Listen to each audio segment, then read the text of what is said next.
Hi guys, how's it going? My name is Anife. For those of you that don't know me, for those of you that do, hello, welcome back. Thank you for joining me again. For today's video, I'm going to be doing a review and wear test of the Nars Soft Matte Complete Foundation. First things first, I love the packaging. I think it's so beautiful. It's so like sleek. I love the matte lid as well. It looks really nice. The one thing I don't like about it though is that the foundation does like sit like that. So when you open it, a bunch comes out right away. I do prefer a pump just because it gives me a little bit more control. Like here, let me show you what I'm talking about. Can you see? I have it upright and there's still some coming out and dripping down the side. And then the lid gets super messy as well. It's not that important, I guess, but I did think it was worth mentioning because it personally really bothers me.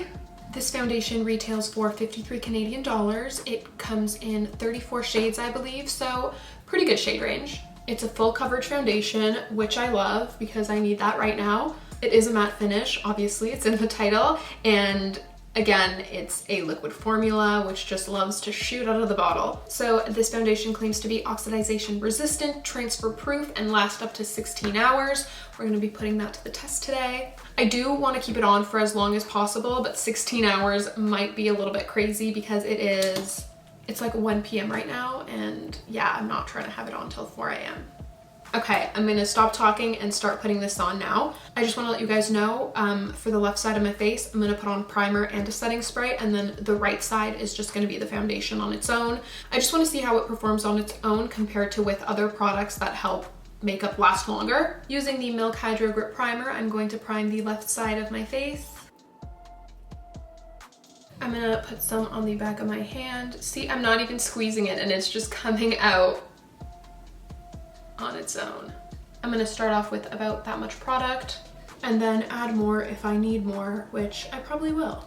I'm just gonna be using a beauty blender on the side with the primer, and then the other side I will be using a brush. I was right, I'm just adding a bit more foundation. By the way, I am using the shade Santa Fe. Now for the other side, we're gonna do no primer and a brush. This is also my more problematic side. I feel like there's a lot more to cover. Okay, with the brush, I definitely am getting a lot fuller coverage, and I do like that a lot better. I used half the amount of foundation on this side, but I got so much more coverage. Even though there's no primer on this side, I still love how the finish looks. I'm just gonna cover up a few spots on this side that I missed with the sponge. I like to take a small blending brush and a tiny bit of product, and then just go over the blemishes. As I was doing that, I could see that the foundation definitely oxidized because the foundation I was applying on top of the base layer was a lot more yellow in tone, whereas the base layer now is kind of pink. You can't really tell on camera. I tried to show it, but it just wasn't working out. I don't mind it though because it's not a lot, and also I'm still doing my makeup, so I have time to fix it. It's not like a foundation that oxidizes after a few hours when you can't do anything about it anymore. Okay, it is 1:12, so let's remember 1:12 was when I got the foundation done and on my face. I'm just gonna do the rest of my face now, highlight, contour, and set it. Using the Nars Radiant Creamy Concealer in the shade Nougatine, I'm going to highlight and conceal. Okay, now that that's done, I'm going to set my face with powder. I'm using the Fenty Beauty Pro Filter Instant Retouch Setting Powder in the shade Butter. I'm also gonna do both sides because it would just be unfair of me to only set one side with powder. And I'm focusing on the areas where I crease a lot, so under the eyes and in the laugh lines. I'm also going to do my chin and forehead. And now I'm just dusting the rest of my face as well. I feel like I'm so pale. I always have fake tan on, and this is just weird. I am not used to this. I'm just going to quickly contour my face using the Marc Jacobs Omega Bronzer and bring some color back into my face. For blush, I'm just using the Nars Orgasm Blush. I thought it was fitting to use some Nars products. And for highlighter, I'm just going in with the Wet n Wild Mega Glow in the shade Golden Flower Crown. Okay, the base of my makeup is done. I know I said I'm only going to do setting spray on this side. However, I do want to use the Morphe Continuous Setting Spray on my whole face just because I like how it makes my makeup look, not for longevity or anything. and then I like to pat that in with my sponge. And now only the left side of my face I'm going to spray with the Charlotte Tilbury Airbrush Flawless Setting Spray. Okay, full face is done. I'm going to do my eyes and lips, and then I'll be back to show you some close-up shots of like the texture and all that stuff. Okay, eyes and lips are done, and I brought you guys a lot closer. On the eyes, I have the Morphe and Madison Beer collab, the Channel Surfing palette. And then for lips, I have the Milani lip liner in Spice and the lipstick in Nude Cream. Now I'm going to come in even closer, which kind of terrifies me, but that's fine. Okay, the finish is beautiful. It's matte, but still radiant. The coverage is also really good considering I really didn't put all that much on. Like honestly, I didn't put that much effort into coverage. So I'm very impressed. It's 2 o'clock right now, exactly. So I'm gonna check in about 6 hours at about 8 p.m. and we'll see how it's looking. Hello, hello, I am back. It is currently 8:19. Hello, there we go. If I remember correctly, I had the foundation on at 1:12, so it's been about 7 hours.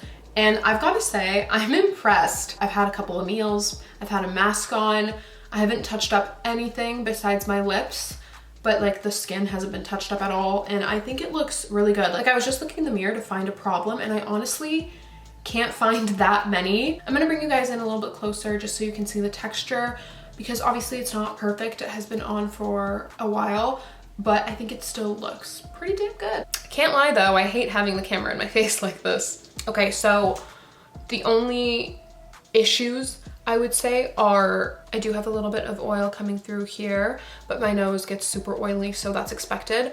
My smile lines are also starting to crease. Again, it happens every time. This is honestly not that bad. Like, I was expecting worse. They usually crease so much. Under the eyes is perfect, no creasing. Shout out to the Nars Radiant Creamy Concealer. The forehead looks brand new. Yeah, I think it looks really good. I'm very impressed. For now, let's see. Do we see a difference between this side and this side? Yes, I think so. This was the side with the primer and the setting spray. I think that this side has creased much less than this side. I don't know if the camera is picking it up though. Like, can you tell? But other than that, this side looks identical, so I'm very impressed. Top notch. That's really all I have to say for now. I will check back in at 1 a.m. Hi guys, I'm back. The time is 1:15. It has officially been 12 hours of me wearing this foundation. I really want it to last longer, but I need to take this off. So let's sum up how I'm feeling, how the foundation's doing, so that I can go and wash my face, because my pores are, they're crying out for help. I feel like I never wear foundation for this long. So as you can see, I'm extremely shiny. I've got shine everywhere. The forehead, the cheeks, the chin, the nose. The nose? Oh my God, the nose is disgraceful. The nose is the worst part of this situation. If it wasn't for the nose, I think this might still look good. Do you see that? I don't know how much you could see on camera, but the foundation is separating. The oil is really coming through. I just moved the light a little closer. Hopefully that helps. The oils are just bunching up in this, like, I don't know, crevice. What is the word for that? Does anybody know? Right by the nostril. I'm devastated. It's never nice to look at your skin that close up, but yeah. Honestly though, I feel like if I were to touch up, maybe blot a little bit, powder a little bit, this could look good. I feel like at this point, there is no saving the nose, but the rest of the face would look okay. All things considered though, I am really happy with this. Like, it's been 12 hours and I really thought I would look much worse. Do I think this foundation would last up to 16 hours? Honestly, I could probably get a couple more hours out of it. Is it oxidization resistant? Like I did mention, it did oxidize a little bit, but again, I appreciate that it happened quickly. And finally, is it transfer proof?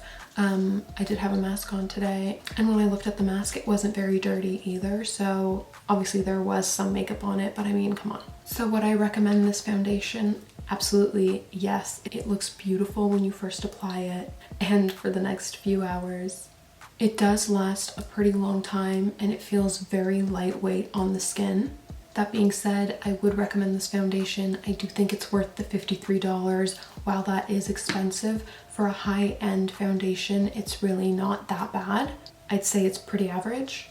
Alright guys, that concludes my Nars Soft Matte Complete Foundation review and wear test. I hope you guys enjoyed this video. If you did, don't forget to give it a thumbs up. If you liked this vibe, go ahead and subscribe, and I'll see you guys next time. Bye!